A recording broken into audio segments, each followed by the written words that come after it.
Hello, Reddit.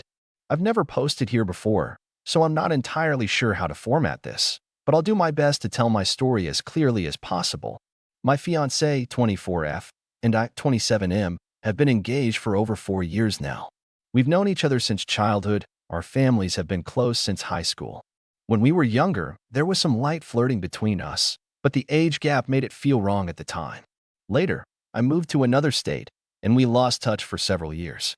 But when I moved back at 21, fate brought us together again, and this time, everything was different.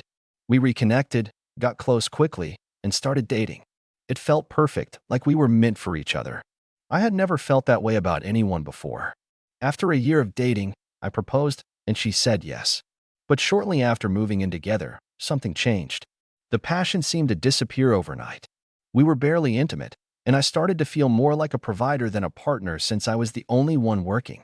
I brought it up many times, but every conversation ended with me apologizing because I made her feel bad. I didn't want to hurt her, so I just bottled everything up. 2 years into our engagement, I felt almost no emotional connection with her. In a moment of weakness, I signed up for a couple of dating sites like Tinder and POF. I wasn't looking to cheat. I just craved some kind of emotional connection. I only had a few short conversations with people, nothing more. But that was enough to bring everything crashing down. One of my fiancé's friends found my profile and showed it to her. She confronted me, and I admitted everything. I told her I had been feeling unloved and unwanted in our relationship and was just looking for some kind of validation.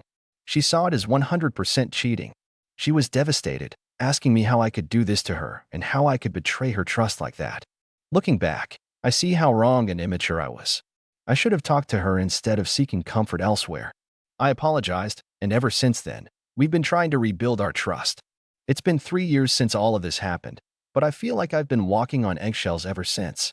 I'm not allowed to watch certain TV shows like Game of Thrones or Shameless because I might catch a glimpse of another woman. My phone has restrictions that she set up to block any adult content.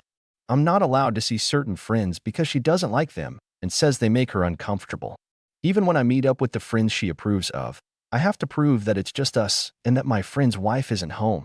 She tracks my location 24/7, and if I'm somewhere she doesn't expect me to be, she immediately asks why. I've told her how unhappy I am, but every conversation turns into her telling me how I'm making her feel bad for complaining. She tells me she's unhappy too, that I don't care about her at all. But the truth is, I'm miserable, and I think leaving is the only real option. But how do I do that when she depends on me financially? I don't want her to be homeless.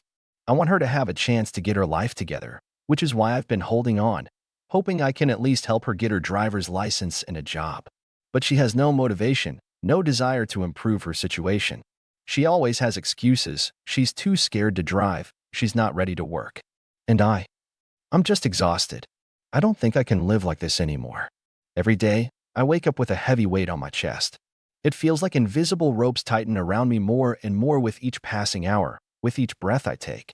I look at her as she sleeps beside me and try to remember the exact moment when everything went wrong. The moment when love turned into obligation and attachment became chains. I don't want to see myself as a victim, but I can't shake the feeling that my life no longer belongs to me. I am not free, even in my own thoughts. I carefully consider what I can and cannot say, predicting which words might trigger another wave of tears, accusations, and blame. I've grown used to this state of being, but that doesn't make it normal. Recently, I tried bringing up my feelings again. I sat across from her, took a deep breath, and said, "I'm not happy." She looked up from her phone, slouched slightly, and crossed her arms. "Again?" She sighed, rolling her eyes. I braced myself for the usual script.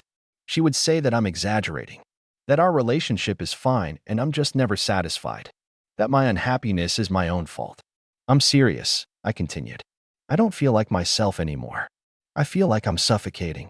I'm tired of being afraid of every little move I make, tired of justifying myself for things I haven't even done. I can't live like this anymore." Silence. Instead of answering, she looked away, but the tension in her jaw told me that a storm was already brewing inside her. "Do you have any idea how much pain you caused me?" She finally said, her voice trembling. "After everything you did? You destroyed my trust, and now you don't like that I check up on you?" We've had this conversation dozens of times, over and over again.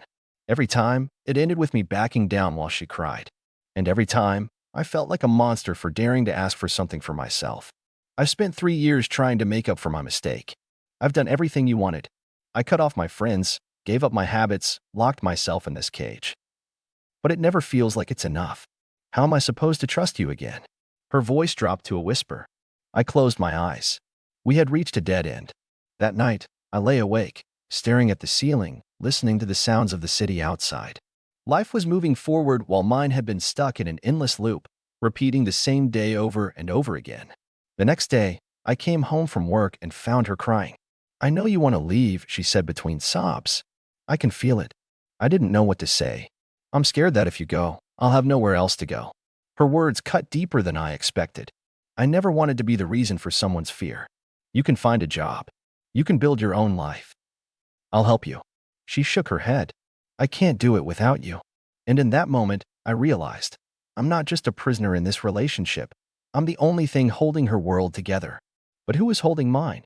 I find myself thinking more and more about whether I have the strength to keep fighting, or if it's time to admit that we lost each other a long time ago and have just been too afraid to say it out loud.